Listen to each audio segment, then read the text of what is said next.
guys, welcome back. It's Josh with the Financial Advisor Car Guy. So this week I wanted to talk to you a little bit about social media, car culture, online, as well as different forums and things like that, and how beneficial they really can be.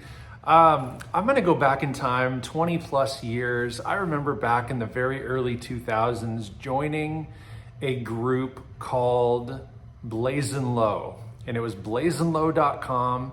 At the time I had an S10 Blazer, and so it was an online forum where you could go and post questions and read different people's experiences and see photos and all the things.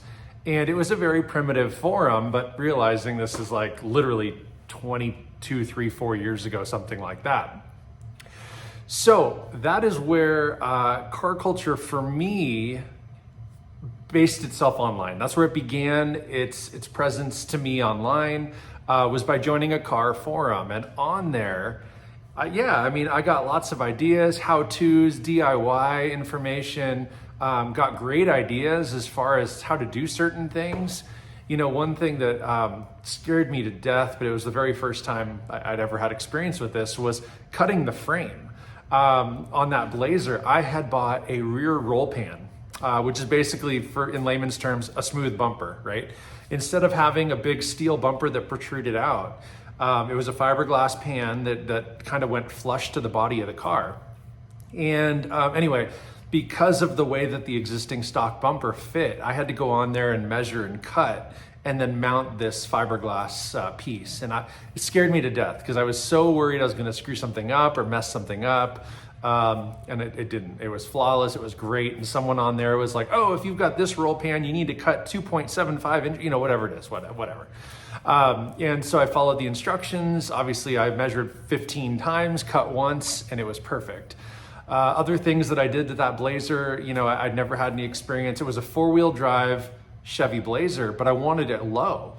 And so I bought lowering blocks for the back. And at the time I was pretty new to the whole car thing. So outside of knowing how to physically turn a wrench, I didn't know what the heck I was doing. So I read a review or whatever it was on using lowering blocks, read a how-to, which today it's simple, obviously. But again, 20 plus years ago, I hadn't a clue. So I read this guy's how-to, lowering blocks, and it was great.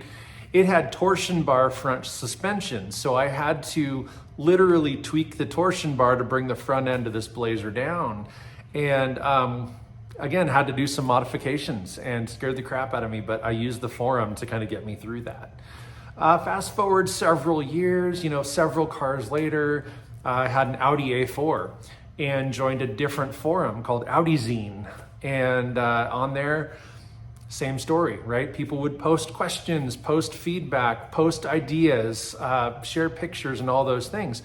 And man, I probably spent more time on that website than any other website ever. I was on there all the time, not to the point of being a moderator, but I would go through and I would answer people's questions, and I became an expert in whatever it was. In that particular case, it was what we call the B6 A4.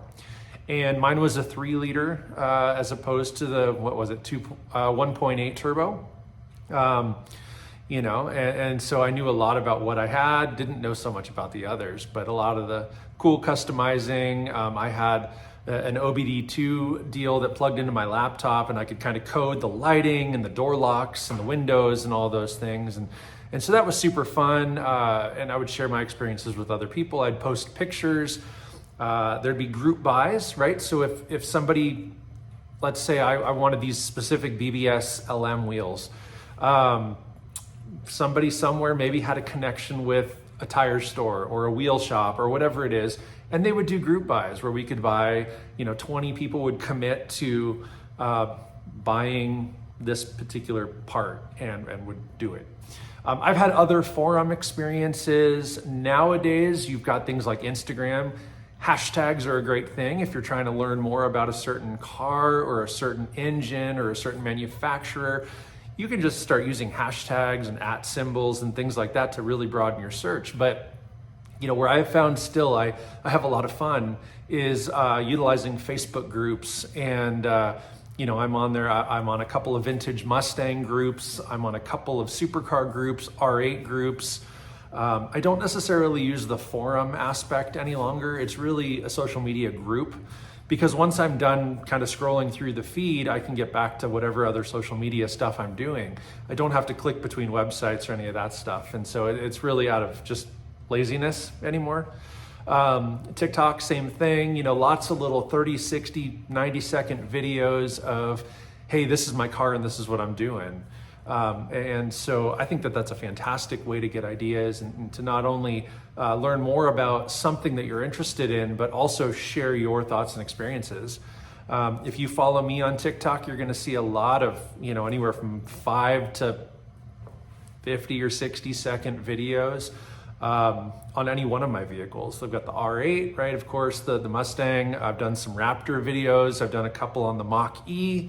And I've now done a couple on that Eclipse. You'd also see some about the Challenger. I don't think I ever did any on the Hummer. But anyway, just the idea there is they're quick little entertaining videos that maybe pose a question or clear up something that maybe somebody asked on a different video or whatever it is. Even just like last week, I posted a very quick 15-second video of sequential taillights on my Mustang that I actually installed last summer. I posted it to TikTok, but all of a sudden, for whatever reason, I got a ton of views on it in a very short window not long ago, and a couple of comments, a couple of messages about it, and I ended up resharing that to YouTube Shorts. And so if you guys follow me here, maybe you've seen that. Kind of a funny one. I don't do a voiceover, but there's some chatter going on. You guys can go find it and listen to it yourself. Kind of funny. But anyway, the long and short of that is the world's changed, right? I mean, we used to one time use forums that had modified into groups, and then now that modified into, again, TikTok and Shorts and those kind of real type of things, where, you're just posing a question or viewing somebody else's what if. And not necessarily spending hours just scrolling through thread after thread after thread. Those forums, generally, they're probably still all out there. Once upon a time, I owned a Mitsubishi Lancer. So I was on a forum for that car too. And, again, there weren't Facebook groups back then. So it was just one of those things where if I wanted to learn more or get ideas, I had to join kind of a forum. But anyway, I think that is a very cool way to enhance car culture. Obviously, local is going to be the best. If you can go to a car meet and talk to somebody who has a similar car to you, you can get ideas, you can share experiences, ask questions, and all those kind of things. But for the more grand, let's talk engine swaps, right? When I had my Blazer, it was really common for a guy to drop a 350 into those S10s. And I never went that route. I really wanted to. That's a whole nother story, but I never did. And there were a lot of how-tos and a lot of guys that had success stories and things like that on that Blazing Low website. And I have a lot of great memories of that. I mean, again, that was early in my car, whatever you want to call it, my car life. And so it sort of shaped my mentality and my mindset going forward. And then, of course, I've had to just sort of keep with the times and have, like I said, gone away from the forums and more to the groups and the Shorts and the Reels and the, TikToks and those kind of things. But I like the little videos because you can get so much out of a 30-second video as opposed to reading a 15-paragraph, whatever it is. And then, of course, you can comment on those videos. And then that's where you get to ask your questions and you can save a video for later. So you can always reference it back and you can share it with a friend. So you can do a lot of that too. So I would say that where we're at today for online car culture, things have come a long ways. It's much more user-friendly than it used to be. And you can get that information so much more rapidly, again, by using hashtags.